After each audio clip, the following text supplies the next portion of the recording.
After trekking up Mount Elgon to protect the breathtaking sights of Wanalei in Mbale district, we decided to head farther north and trek through Kapkwai Forest, located in the heart of Kapchorwa district. Kapkwai Forest soon reveals itself to be one of the more beautiful natural habitats in eastern Uganda. At an elevation of 257 meters above sea level, Kapkwai has a number of features such as mountains, amazing caves, various tree, birds and animal species to take one's attention. Kapkwai is made up of both a secondary and primary forest. During the 3-hour and 5-kilometer nature walk into the forest, we seek to discover the forest caves and Chebonet Falls, which are not well known outside Kapchorwa. On our trail, the guides from the Uganda Wildlife Authority try to give us a hint of what animals we might discover as we progress. In this area we have the primates, so the black and white calabash monkeys, blue-faced monkeys, we have the red-tailed monkeys, the duikers, bushbacks, and then the tree ilex. Those are leopards are there, but they are rarely seen. Unless you move in the caves, so I normally get them.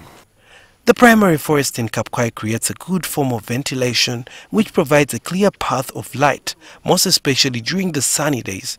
But the weather here is unpredictable and it can start raining at any time. Most of the tree species here also have a strong cultural connection to the surrounding communities. The Prunus africana. I think you know when talk about Prunus africana, it's a very medicinal tree. They say research can treat prostate cancers in men. So when we move up, you will see it has been cut off the bark. People take it for medicine. Kapkwai Forest also provides firewood for some of the locals. Our trek uphill finally brings us to one of the biggest caves in Kapkwai, where we decide to rest for a few minutes as we try to learn the history and significance of the place. So they say during those days, when they have a conflict, they used to come here and have the resolutions from this cave. I say Kapkwai. So that's why it comes to they say, but English name is Kapkwai, but it's Kapkwai in Sabine, meaning a resolution. So those days, the old people could come here when they fight, you saw some shows properties, when they are solving, I think, the issues. They could come and stay in this cave. And also they pick the soil. The soil in these caves acts as a manure. After the cave, we move on around the slippery edges of the rocky but wet terrain, but continue to climb upwards until we run into a group of people who help to clear the paths and walkways in the forest to make it more maneuverable.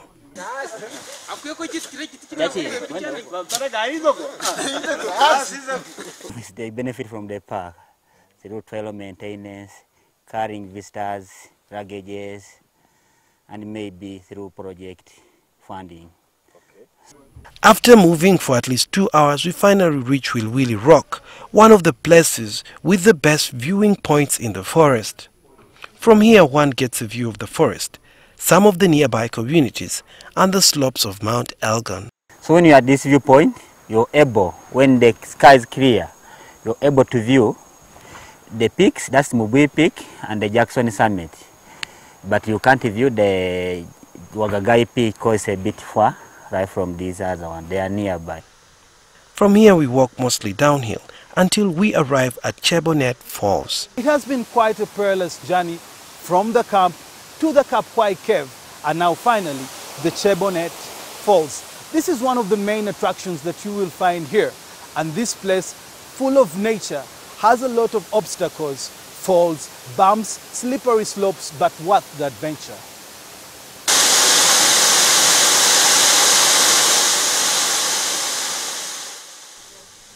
The gushing sounds of the falls here are exhilarating, and just being close to them is quite an experience. These falls are not only considered to be one of the largest falls in the Elgon region, but they are also considered to have some of the clearest water.